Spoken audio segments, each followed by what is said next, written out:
Viva! O que junta neste podcast um pouco mais de azul, uma poeta, um economista e um jornalista. Esta semana procuramos uma palavra-chave. Rita Taborda Duarte, não desfazendo, vai abrir com chave de ouro a porta da Assembleia da República e espreitar a exposição de Vieira da Silva no Salão Nobre. Francisco Louçã dá ao tabu um sotaque francês, atento ao ambiente político que precipitou as eleições de domingo. Quanto a mim, procuro sinais de uma palavra-chave, que pode não ser a palavra-chave.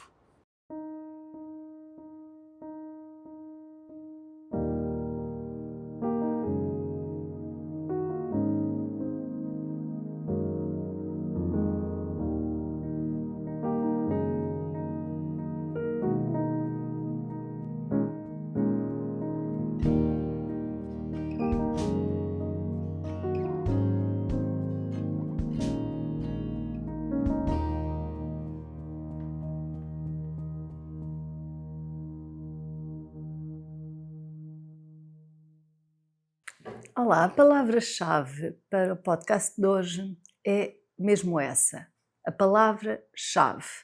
E é com ela que procuro abrir a porta do Salão Nobre da Assembleia da República para espreitar a exposição que lá está, de Marilena Vieira da Silva, com curadoria da Joana Baião. A exposição, que pode ser vista até 26 de julho, mostra obras de Vieira que nunca tinham sido expostas, pinturas que lhe chegaram das mais variadas proveniências.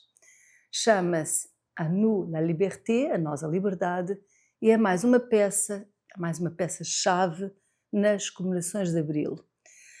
Portanto, chave.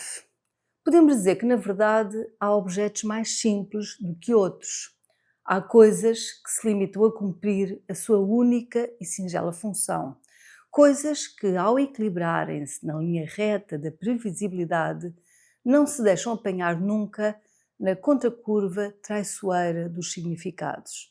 Não é assim uma chave zingarelho, tantas vezes ambíguo e sinuoso. Paradoxo sem solução, a chave assume a plena contradição de servir tanto para uma coisa como para o seu exato contrário, fechar e abrir. A chave transforma-se em metáforas tão inversas que mal se compreende como dependem do meu objeto ou, como quem diz, da mesma palavra. Assim se fala de chave do problema, aquela que o resolve, abrindo a porta ao conhecimento, mas também do que deve ser trancado à chave, ou mesmo a 7 chaves até, portanto, aquilo que nos aparafusa ao silêncio e nos instala do lado mais cônscio da vida. E se algo fica concluído em beleza, também se fecha a chave, mas desde que ela seja de ouro.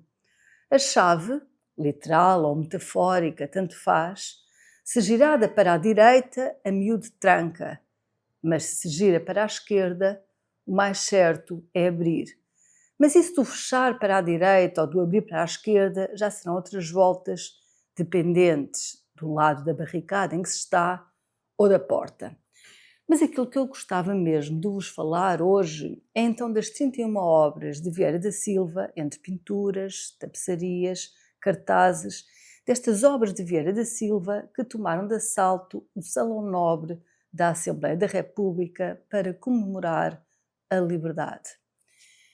Estas pinturas da exposição sobrepõem-se às outras, às dos painéis do Salão Nobre, aquelas que já lá estavam desde os anos 40, velhas, mesmo quando novas, e que fazem a apologia grotesca e violenta do colonialismo, dominadores sobre dominados. Maria Helena Vieira da Silva, mesmo com uma vincada consciência cívica, que era a sua, não terá tido um papel ativo na luta político-partidária, pelo menos entendida de uma forma mais direta ou imediata. No entanto, como diz José Manuel dos Santos, num dos textos do catálogo da exposição, não há nenhum dos seus passos, e cito, não há nenhum dos seus passos que não tivesse tido como destino a liberdade. E continua no chão concreto da vida, nos constantes caminhos da obra e no milagroso acorde musical de uma com outra, Essa, a da liberdade, era a sua direção e o seu sentido. Por isso, a liberdade é um conceito que explode de muitas maneiras por dentro da obra exposta da artista. A liberdade atravessa a sua pintura como se for a poesia. Expressa-se enquanto modo, claro, mas também se exibe enquanto tema pelas alusões poéticas e metafóricas mais ou menos identificáveis. Montar uma exposição, afinal, é ligar as obras mediante um fio narrativo, e é esse trilho interpretativo que nos propõe a Joana Baião, montando uma subtil narrativa que atravessa a sala de exposição e que cruza a liberdade intrínseca da pintura e da pintora com a própria arte, no fundo, a pintura pensando-se, mas também cruza circunstâncias históricas específicas, a Segunda Guerra, a Revolução Húngara e a tomada de Budapeste pelas tropas soviéticas, maio de 68, a chegada à Lua e a Revolução de Abril também, claro. Dentro dos quadros, mas fora deles também, todo um labirinto de referências ligadas por um fio de Ariane, desenrolado sobre o íntimo percurso da liberdade trilhado por Vieira da Silva. A Assembleia da República, independentemente da correlação de forças que lá dentro se instala, tem um papel-chave, cá está, na defesa da democracia plena, aquela que está para além do depósito do voto, em dia certo, à hora aprazada, numa urna. E até podemos pensar que uma urna pode ser até um estranho local onde pôr a importância do voto, mas isso fica para outra vez. É mesmo muito estimável ver a Assembleia da República a oferecer a chave para abrir as portas à democracia, abrilando-se naturalmente e mostrando que aquele edifício é um espaço comum, um espaço nosso, que não se pode trancar nem por dentro, nem por fora. Bom ver que os 50 anos de Abril não foram simplesmente um pretexto, mas sim a chave certeira para abrir, literal e simbolicamente, as portas da Assembleia da República aos cidadãos, à cultura, numa ética que duplica sentidos ao convocar também a estética. Entre as várias iniciativas a que se tem vindo a existir, e disso fala Augusto Santos Silva no catálogo, já que esta iniciativa partiu da legislatura anterior, das várias iniciativas, então, conta-se o Centro Interpretativo da Assembleia da República, há pouco inaugurado, ou a coleção da literatura para a infância, Missão Democracia, conjunto de 12 livros, um por mês, com temas caros à cidadania democrática, em que também colaborei, e assim se vai recentrando de alguma maneira o verdadeiro trabalho da Assembleia da República depois de Abril. A democracia enquanto aprendizagem e o acesso de toda a gente à cultura. Cumpre também este mesmo propósito esta exposição A Nós, a Liberdade, que resgata, afinal, o título de uma sequência de pinturas da artista plástica das suas primeiras fases, mais figurativas e obedientes ainda a uma perspectiva clássica. As 101 obras apresentadas atravessam um longo período do percurso artístico de Vieira da Silva, desde 1984 a 1988, e abordam a liberdade nas suas ramificações mais livres, desde o bem conhecido cartaz comemorativo dos 10 anos da Revolução de Abril, aquela tão icónica árvore florescendo em cada uma das letras da palavra liberdade, até às suas pinturas da juventude, mais figurativas, como disse, ou até aos ciclos das estações e figurações várias da primavera, ou até mesmo à paradigmática pintura da Biblioteca em Chamas, convocando René Char. Tudo, neste percurso narrativo, faz da liberdade uma palavra-chave que abre muitas portas e que se explora livremente, fugindo sempre de chavões pré-fabricados. Disse Vieira da Silva um dia, a propósito da sua própria pintura, e vou citar: "Nos meus quadros", diz-nos ela, "nos meus quadros aparecem por vezes formas que são vistas pelos outros como casas, mas que para mim são interiores com portas e janelas, não são exatamente quartos, mas são mais como uma espécie de entradas. Para mim, a porta é um elemento muito importante. Sinto desde há muito que estou diante uma porta fechada. As coisas essenciais que eu nem posso conhecer nem ver passam-se do outro lado. É a morte que me há de abrir esta porta. Tenho a impressão de que a explicação virá com a morte. É ela que me dará a chave. Esta frase, por si mesma, é toda uma chave de leitura da pintura de Vieira da Silva, dessa vontade livre de abrir caminhos que transitam para o lado de lá da tela, sugerindo que há mais por conhecer do que aquilo que nos é dado a ver. Uma forma outra de sugerir a liberdade que extravasa a superfície mais mansa do real. Mas interessa-me também olhar para uma outra linha de leitura que está ali também subjacente e que está subjacente também nesta exposição.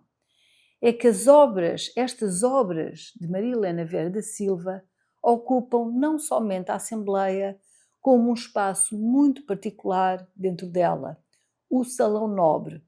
E as pinturas agora expostas, de Vieira da Silva, comemorando Abril, tomam aquele lugar de assalto para dialogarem contrastivamente, provocatoriamente, diria eu, com os painéis que cobrem aquele salão e que ali permanecem semi-ocultos, fazendo-se então, de alguma maneira, substituir pela luminosidade livre, quase exuberante até, das pinturas de Vieira. Esse foi um dos pressupostos também da exposição, salientado tanto na visita guiada como no próprio catálogo. E escreve aqui Joana Baião, a curadora da exposição. Além de uma narrativa celebrativa centrada na obra de Vieira, marca esta sua exposição a sua integração num espaço com uma história muito particular, o Salão Nobre da Assembleia, cujo programa decorativo inclui uma série de pinturas murais apologéticas do passado colonial português, seguindo o gosto e os conteúdos programáticos do Estado Novo.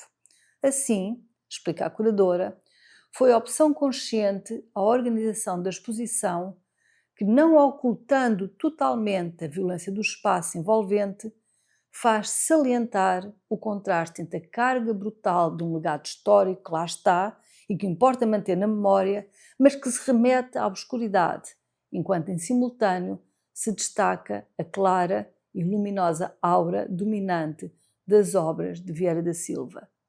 A nós a liberdade, em diálogo com as pinturas da sala, lança um grito de resistência de quem não esquece e de quem não reserva ao passado o limbo da indiferença indefinida. Há um verso belíssimo do poeta bósnio Marko Vezovic que nos diz o seguinte, e bem ao arrepio do senso comum. A mente não é um lápis para tomar notas, é sim uma borracha. Assim também a memória, diria eu, assim também a história. Por isso, todos os cuidados são poucos. Só para terminar, e porque a consciência humana é este turbilhão que tudo põe em relação, só para terminar, ao ver aquela exposição naquele espaço, naquele salão da Assembleia da República, dificilmente dissocio, e também porque convocamos a liberdade, dificilmente a dissocio então dos discursos anti-imigração que vão aglutinando por tão maus caminhos os discursos que se fazem ouvir naquela casa. Dificilmente dissocio tudo isto de Maria Helena Vieira da Silva, artista apátrida, mulher sem pátria, a quem o fascismo nega a nacionalidade por ter casado com um pintor estrangeiro, Arpadzsén, húngaro, um judeu fugido dos nazis, ambos órfãos de nacionalidade. O passado, afinal, sempre tão perto em relação. E soam, como um rumor surdo, os versos de Drummond de Andrade, angustiados. E, de repente, o resumo de tudo é uma chave, a chave de uma porta que não abre. Estava o mês de janeiro de 1930, em sua primeira metade, quando aquela a quem Pessoa tratava por bebé recebeu um poema que o seu Ibis escrevera entre as estações de Casa Branca e Barreiroá. O autor do poema, escrito num presumível comboio ascendente, garante que a inspiração se lhe expirou na moita. Trata-se, assim o refere expressamente o Pessoa, obtida a devida autorização do engenheiro Álvaro de Campos, do senhor engenheiro Álvaro de Campos, de um poema pial. Pial de pia, entenda-se. E Ofélia é com PH, tal como farmácia. Qual a relação da carta e do poema com chaves ou fechaduras? A resposta é de abertura fácil. Aliás, o próprio poema inclui instruções dirigidas a Ofélia e a nós todos, que, quase um século volvido, procuramos para ele a gazua interpretativa. O poeta acautela a sua bebé para a circunstância bizarra de ver o poema, este poema a 10 pias, escrito sobre carris, ser lido de noite e num quarto sem luz. Faz lembrar a lenga-lenga do homem todo nu com uma faca no bolso. Mas qual a utilidade do poema usufruído em tais preparos? Pessoa explica. Serve para fazer papelotes para as bonecas de trapo, para tapar as fechaduras contra o frio, os olhares e as chaves, e para tirar medidas para sapatos a pés que não tenham mais comprimento que o papel. Segue-se a constatação de que toda a gente tem as mãos frias, devendo, por tal motivo, metê-las dentro de pias. A pia número 5 é reservada para quem come a chave do trinco. As outras pias não acolhem a chave de ouro, nem a de prata, que é, aliás, um símbolo maçónico. Há ainda uma pia, a pia 9, reservada a quem se parece com uma couve. Saio do poema no apiadeiro mais à mão, Moita Carrasco, antes que me deixe enredar em algum novelo iniciático ou me perca em labirinto da hermenêutica pessoana, para a qual não disponho, aliás, de chave ou de bala de prata, se me é permitido usar uma outra formulação recorrente no discurso avulso sobre a coisa pública. Não há bala de prata para o problema da habitação, garantiu em sucessivos disparos de pólvora seca o atual proclamado líder da oposição. Ora, esta matéria, que mais reclamaria uma chave na mão, do que a inevitável e repetida pirotecnia verbal. Haja quem um dia possa disparar contra a fala oca e insensata aqueles versos do Leminski. Eu tenho a casa, mas não sei a porta. Eu sei a porta, mas não tenho a chave. Eu tenho a chave, mas não sei aonde essa chave cabe. Convém não confundir a palavra-chave com a palavra-chave. Na verdade, a palavra-chave pode ser fechadura. A fechadura acolhe a chave e o movimento que pode abrir ou irremediavelmente fechar a porta para o mundo. Com a chave escancaramos o que parecia oculto ou inacessível. A chave é o abracadabra que levamos no bolso. Estranhamente, perturbadoramente, apenas o segredo de justiça parece, nos dias que correm, escapar a todas as fechaduras legais de alta segurança, a sistemas anti-gazua, a chaves telescópicas, quando deveria estar guardado a 7 chaves. Ora, se o desafio é encontrar a palavra-chave, a chave mestra, o segredo do cofre, não forcemos a lingueta. Experimentemos pacientemente, folheemos muito Serra a Serra da Estrela, o novo livro de António Mota, que acaba de chegar. Espreitemos página a página, pelo ferrolho destes trava-línguas inéditos, até encontrarmos o Sr. Salles, que vende chaveiros e chaves. E, entretanto, rodemos a fechadura para que Ofélia durma, sonhando com o seu Ibis, entre Casa Branca e Barreiroá. Tão piedosa, tão pia. Nem um pio, Ofélia, num quarto sem luz. Pia número 1, para quem mexe as orelhas em jejum. E assim por diante, até à pia número 10, ou até chegarmos à estação da moita, ou às chaves do areeiro. E como as mãos já não estão frias, tampa nas pias. A edição de Um Pouco Mais de Azul de hoje dedica-se ao tema chaves. E queria-vos falar de 3 dessas chaves. A primeira sobre a libertação de Assange, a segunda sobre alguns dos efeitos 3 semanas depois das eleições europeias e, em terceiro lugar, o mais importante, que me vou dedicar um pouco mais, que é a chave francesa. O que é que acontecerá com as eleições rapidíssimas convocadas por Macron em França e que são hoje a chave da política na Europa? Mas começo por uma nota sobre a libertação de Júlio Assange.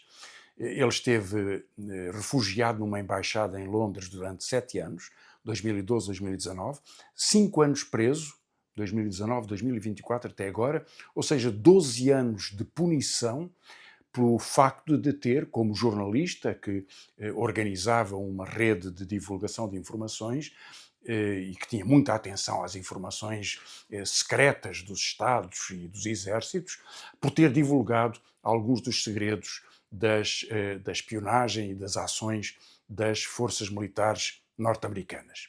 Foi perseguido, foi acusado e até houve um pedido de extraditação pelo qual poderia ter sido condenado a uma prisão perpétua caso as autoridades britânicas o tivessem aceitado. O facto é que o acordo que à última da hora, depois de várias diligências judiciais sobre a extradição, acabou por ser alcançado, permite-lhe, com o reconhecimento de culpa, sendo óbvio que divulgou as informações que são o contexto desta acusação, que lhe permite a sua libertação. É, portanto, uma vitória, mas uma vitória frágil, porque demonstra, em primeiro lugar, que o jornalismo independente é perseguido por um Estado se revelar alguns dos seus segredos, e nomeadamente sobre o perigo da sua atuação. Revela, em segundo lugar, que os Estados Unidos se arrogam o direito de intervir em outras jurisdições, como a jurisdição inglesa, para perseguir os seus adversários, e desse ponto de vista o resultado é uma grande fragilidade do direito à informação e do direito à liberdade. E nesta chave de um processo que se fechou agora, Assange é um protagonista da luta pela liberdade, mas não é seguro que tenha conseguido ampliar essa liberdade. A segunda chave de que vos queria falar é um comentário breve sobre o resultado do acordo entre as 3 famílias europeias, ia dizer as grandes famílias europeias, mas não são as grandes famílias europeias, os populares, a direita tradicional, os socialistas social-democratas e os liberais. Na verdade, os 2 grupos de extrema-direita, se estivessem somados, não estão, teriam 118 deputados, os socialistas já só têm 139, quase ela por ela. E em todo o caso, a extrema-direita tem mais do que os liberais. Portanto, os liberais não são uma das maiores famílias europeias. Mas são estas 3 que fizeram um acordo para dividir entre si o lugar de von der Leyen como Presidente da Comissão, o lugar de António Costa como Presidente do Conselho e uma terceira figura da família liberal para a representação externa da União Europeia. Está ainda por ver qual é o pagamento que foi feito a Meloni. E quando soubermos da proposta da composição da Comissão e dos cargos distribuídos pelos vários comissários e comissárias, muita atenção ao pelouro com que fica o representante italiano, porque certamente será essa a recompensa. Vale a pena ainda apontar para um facto que é... Reparem, passaram 3 semanas sobre as eleições. Na semana seguinte, alguns dos discursos eleitorais já tinham sido desmentidos pelos próprios. Talvez o mais extraordinário de todos, o mais descarado, tenha sido o dos liberais. Os liberais anunciaram, quando um dos seus principais partidos, o Partido Holandês, aceitou participar num governo de extrema-direita na Holanda, que esse partido iria ser expulso da família liberal. Não foi expulso. Mas mais do que isso, o presidente deste partido, Mark Rutte, teve 2 recompensas. Não foi expulso, mas teve 2 recompensas. A primeira foi ser ele a liderar a representação dos liberais na distribuição dos vários cargos, e a segunda, uma recompensa tão saborosa, foi escolhido para secretário-geral da NATO. Ou seja, aquele que não podia ter um papel porque demonstrou que a direita hoje se pode aliar sem nenhuma dificuldade, até subordinar a um governo de extrema-direita, é hoje o chefe político da aliança militar que é a NATO. E, portanto, tudo o que os liberais nos disseram durante a campanha eleitoral, tudo o que o Trino de Figueiredo nos disse era mentira, ou passou a ser mentira, ou foi imediatamente desmentido pelas escolhas dos próprios liberais que assim o tinham dito. É mais ou menos a chave para uma mentira. A terceira chave, depois queria falar, é a França. Quando a Itália já tem um governo da extrema-direita e da direita, mas dirigido por uma dirigente política da extrema-direita, Meloni, quando as eleições de setembro na Alemanha presumem a possibilidade de uma vitória do partido da direita tradicional, mas de um grande ascenso da extrema-direita, foi o segundo partido mais votado nas eleições europeias. A França é o terceiro pilar da União Europeia, dos grandes países da União Europeia, que determinam os seus destinos. Haveria algo a dizer sobre as eleições no Reino Unido, mas isso não faz parte da União Europeia, portanto vou-me concentrar nestas três chaves, depois da chave italiana, na véspera da chave alemã, a chave francesa, eleições no dia 29. Quando este podcast for divulgado, já teremos os primeiros resultados da primeira volta. E sobre eles, portanto, não teria nenhum sentido comentar um pouco antes disso acontecer. Vai merecer muita reflexão, porque o mapa político francês está a mudar. A possibilidade de uma vitória do Rassemblement National, da extrema-direita de Marine Le Pen, está em cima da mesa. Existendo também uma polarização muito forte em torno da nova Frente Popular, fazendo estes dois movimentos colapsar o centro político, o centro-direita que Macron tem vindo a representar, precisamente um dos partidos dessa família liberal. E não é, portanto, sobre os resultados eleitorais que eu quero fazer nenhum comentário. Haverá depois uma segunda volta e aí se decidirão os contornos da maioria governamental e da coabitação com o Presidente, que, sabendo que vai ser derrotado, não se demitirá, ao que tudo leva a crer. O que queria em contrapartida é falar da chave mesmo. E a chave é a nova Frente Popular. Ou seja, uma aliança muito ampla dos partidos de esquerda, que vão desde o centro-esquerda, do Partido Socialista Francês, ao Partido Comunista Francês, aos Verdes, que em França são uma das correntes à esquerda dentro da família verde, e finalmente, e principalmente, a maior força destas quatro, que é a France Insoumise, a França insubmissa de Jean-Luc Mélenchon. Estes quatro partidos, em 6 dias, contra todas as expectativas, tinham estado unidos nas eleições há 2 anos atrás, mas separaram-se, fizeram grupos parlamentares diferentes, tinham muito conflito entre eles, apresentaram-se separadamente às eleições europeias, ao contrário do que tinham feito nas legislativas. A expectativa era de que não se pudessem unir e que cada um se concorresse, deixando o campo a Macron e a Le Pen. Desmentido. Em 6 dias fizeram um acordo, definiram um programa, definiram a distribuição das candidaturas, porque são candidaturas uninominais nos 600 e poucos círculos eleitorais que elegem um único deputado ou deputada, fizeram a nova Frente Popular. O nome foi escolhido com uma referência histórica muito evidente, é a referência à Frente Popular de 1936, que ganhou as eleições com 57% em 1936 e que interrompeu o percurso de sucessivos governos de direita. É, portanto, uma referência histórica forte. E uma das chaves da sua interpretação poderia ser a história. No entanto, eu queria-vos falar de 3 diferenças que talvez permitam perceber o contexto, o programa e as relações políticas internacionais em todas as suas diferenças em relação ao que vivemos agora. Bom, primeiro o contexto. Em 1934, há uma tentativa de golpe político dirigido pela extrema-direita francesa, um grupo Action Française, que era um grupo forte da extrema-direita, e que cria uma sensação de alarme entre os republicanos, democratas, digamos assim, contra esse risco da extrema-direita. Tinha passado 1 ano sobre a vitória de Hitler na Alemanha, 1934, um ano depois, 1933, da vitória de Hitler. E Mussolini já governava desde 1922, Salazar desde 1926. E, portanto, a percepção da transformação europeia e o risco em França empurrou estes partidos para fazerem um acordo. No entanto, foi difícil obtê-lo. Houve 2 anos de negociações, no meio houve listas comuns para as eleições autárquicas, mas houve 2 anos de grandes dificuldades para esse entendimento. Agora foi em 6 dias, diferença substancial.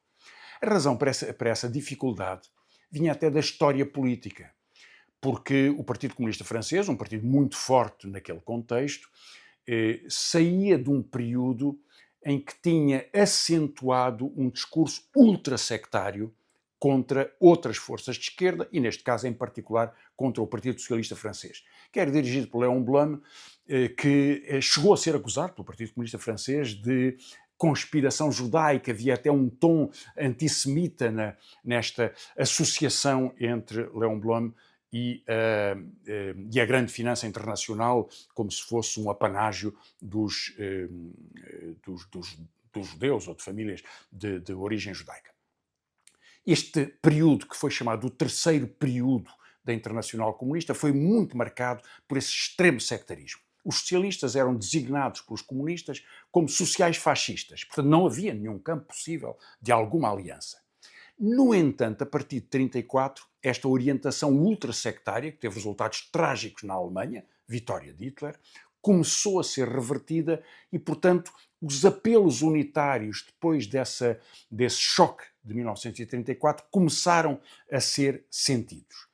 E o programa acabou por ser assinado pelos vários partidos, por todas as centrais sindicais e por mais 100 associações que representavam vários movimentos dentro da vida política francesa. Portanto, o contexto é diferente, a história é também diferente. A segunda chave para perceber esta comparação é que o programa é também diferente. É claro que em 1936 o programa da Frente Popular partia de objetivos que não tinham sido alcançados e que em si mesmo são históricos. As 40 horas de trabalho semanal, o direito às férias pagas, um aumento de 12% nos salários. Portanto, todos esses objetivos foram uma grande transformação, houve uma imensa alegria em torno destas medidas. Ainda hoje são conhecidos os filmes e as imagens das centenas de milhares de trabalhadores, de famílias trabalhadoras, que foram pela primeira vez a passar férias. No entanto, esse programa, que era comum, era tratado com uma reserva para alguns partidos. O Partido Comunista Francês decidiu não participar no governo. Apoiou o governo, fez parte da maioria parlamentar, mas não apoiou no governo, que aliás tinha uma característica que eu tenho que vos contar, que é que tinha 3 mulheres, 3 ministras, que no entanto viviam na situação paradoxal de terem um poder de decisão no governo, mas não poderem votar, porque as mulheres não tinham direito de voto em França naquele tempo. O programa da Nova Frente Popular, 2024, é um programa mais radical, se pudermos considerá-lo assim, 10% de aumento dos trabalhadores da função pública, 1.600 euros de salário mínimo nacional, reforma aos 60 anos, congelamento do preço dos bens alimentares, rejeitar as medidas e as imposições do Pacto Orçamental, da Estratégia Orçamental Europeia, portanto uma política de afirmação de soberania económica num contexto em que a França tem os limites da União Europeia. É, em todo caso, um programa mais ousado desse ponto de vista, e isso tem provocado muitos ataques e muitas críticas por parte dos partidos da direita europeia e até de alguns outros partidos socialistas. Imaginem só o exercício de pensar o Partido Socialista Português a aceitar medidas como essas sobre a idade da reforma, sobre os aumentos gerais da função pública ou até sobre um salário mínimo que se aproximasse de um nível que fosse sequer próximo deste que é negociado em França. Mas a terceira chave para comparar a velha Frente Popular de 1936 e a nova Frente Popular de 2024 é que o contexto, a relação internacional é completamente diferente.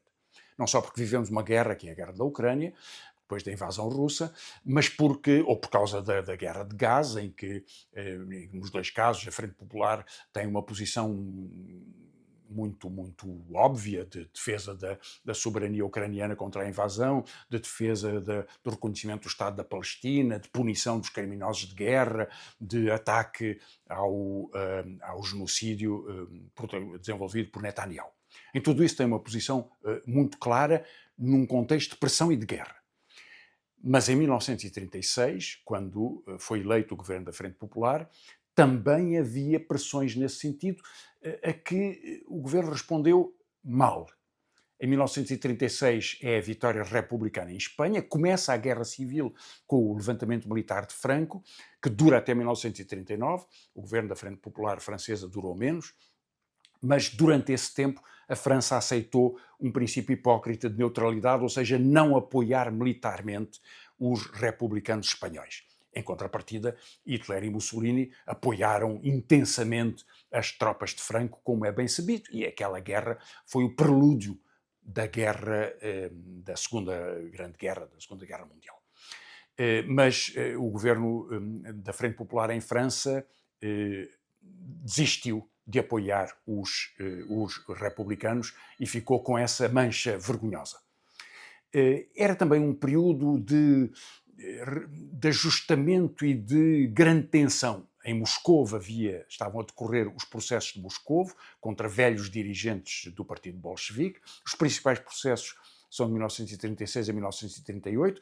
Grande parte dos ex-companheiros de Lenin, que tinha morrido em 1924, foram perseguidos, foram assassinados no contexto destes processos, e a onda de impacto destes processos à escala internacional foi pesada.